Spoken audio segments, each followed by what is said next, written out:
Tesla brand damage is a word we heard quite often in the past, and I would like to dive into some surveys, polls, to explain what it really means for Tesla's fundamentals. This is Alex. If you like my channel, subscribe, like, become a patron, follow me on Twitter, you name it. Let's get started. So, we heard quite often that Tesla is a brand issue simply because Elon bought Twitter and he was tweeting quite controversial stuff. And people didn't like that, and because they don't like it, they don't buy Teslas. Therefore, there's a brand damage, which will be seen in the fundamentals, so in vehicle sales. This is a claim, this is a line of thought. A lot of people brought out here in the market, not only shorts, but also, bulls. So let's discuss that.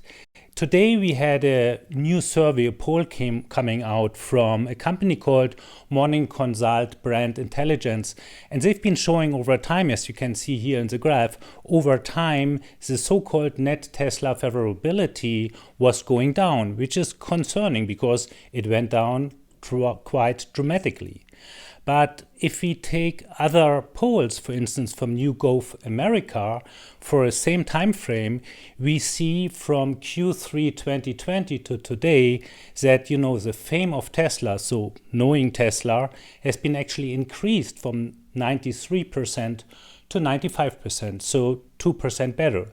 And if we talk about popularity, there was a decrease from 49%, which is very high, down to 48%. So almost nothing over about a 2-year time frame, which is impressive in terms of the consistency. So what does that tell us? Actually, it tells us nothing. It just tells us that polls and surveys are often influenced by what kind of question you're asking and whom you're asking.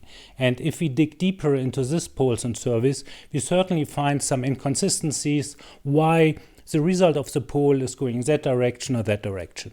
But what we can see here as a result, if we just match this two, we see that the one is going down all the time in this time frame, as explained after Elon bought Twitter, and the other one is consistently being on the same level.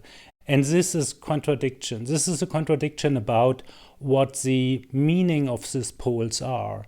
And what I'm trying to say here is, I'm not saying the one survey or the one poll is more accurate. I'm not even saying it's paid by this or that person, although there's often a, let's say, influence in the background that is reflected in the result. But what I'm saying is, you just can't trust what is coming out here. What we see already since years, and this hasn't changed, is, if you look at the graduates, the people who want to start working for Tesla, this is, a number one company for a lot of people who leave college, universities, because it's an exciting journey to get started there, which is a positive indication. Another positive indication is that sales of Tesla is going up. And people say, yes, that was in the past, you are talking about last year, but now it's going down. That's not true. Look at after the price cuts, after what happened in China. We see right now that, orders are going in, deliveries and insurance numbers going up. So this is fantastic news for Tesla. And I also get anecdotal evidence every day about people who thought before they want to buy a BMW, they want to buy an Audi, they want to buy a VW ID4, for instance, switching over now to Model Y because it's such damn cheap car if you look at total cost of ownership compared with a combustion engine or even compared to other battery electric vehicles. So surveys can be pretty misleading. And the other point which I'd like to make here, and this is kind of an important one, is surveys do not give you any indication whether people buy the product or not. There are a lot of people out there who complain all the time about Amazon, about Apple, about Tesla. They still buy the product because you just get the best deal for your money. And that's what people are striving. Yes, there is moral, so people don't like this, they don't like that. But if that would be reflected in sales numbers, the world would really look different. We have a loud community out there who complain about Elon Musk, who complain about Tesla all the time, And that's fine. I mean, this is a part of the economy, and everybody can say what he likes. But I believe it needs to be, supported by data in order to make a real case out of that.